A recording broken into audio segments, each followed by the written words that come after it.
Genesis Kapitulo 5. Ang mga kaliwat ni Adan. Amo ini ang lista sa mga kaliwat ni Adan. Sang pagtuga sang Dios sang tawo, ginhimo niya sila nga pareho sang iya kaugalingon. Gintugan niya sila nga lalaki kag babayi. Ginbendisyonan kag gintawag sila nga tawo. Sang si Adan nagaedad sang 130 ka tuig, ang iya asawa nagbata sing lalaki nga pareho gid sa iya. Kag ginhingalanan niya siya kay Seth. Sa tapos ini, si Adan nagkabuhi pa sang 800 ka tuig. Maiban pa siya nga mga kabataan. Kag sang 930 na katuig ang iya edad, napatay siya. Sang si Seth nagaedad sang 105 ka tuig, nagbata ang iya asawa kay Enos, kag nagkabuhi siya sing 807 pa ka tuig. Maiban pa siya nga mga kabataan. Kag sang nagaedad siya sang 912 ka tuig, napatay siya. Sang si Enos nagaedad sang 90 ka tuig, nagbata ang iya asawa kay Kenan, kag nagkabuhi siya sang 815 pa ka tuig.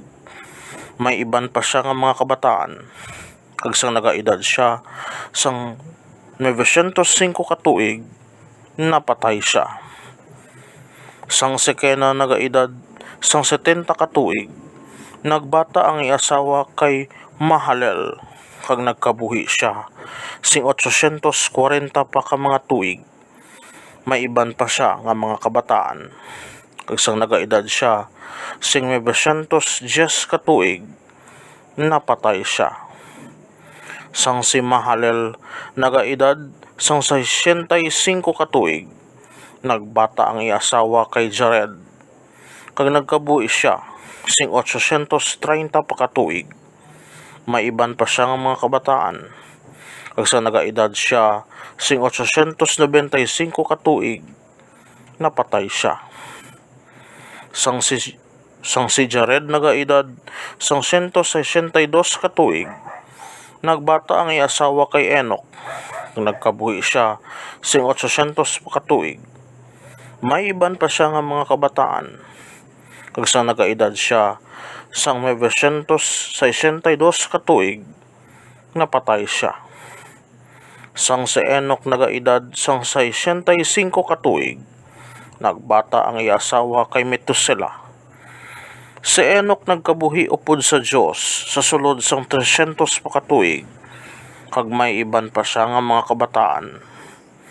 Tubtob nga nagaedad siya sang 365 ka tuig, nagkabuhi siya upod sa Dios, kag sang ulihi nadula siya, kay ginkuha siya sang Dios.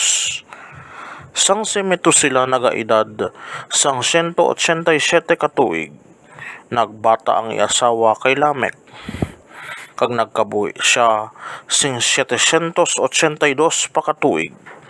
May iban pa siya nga mga kabataan. Kag sang nagaedad siya sang 969 ka tuig, napatay siya.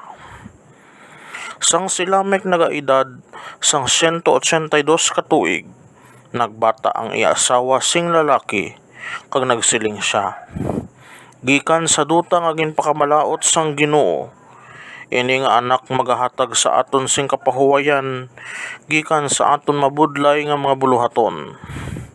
Gani ginhingalanan niya siya kay Noe. Si Lamek nagkabuhi sing 595 pa ka tuig. May iban pa siya nga mga kabataan. Kag sang nagaedad siya sing 777 ka tuig, napatay siya.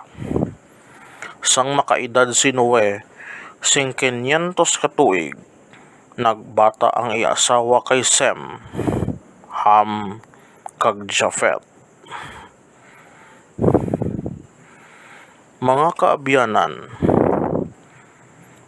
inyo bantayan ang aton masunod nga episode nga amo ang Genesis Kapitulo 6. Madamo gid nga salamat.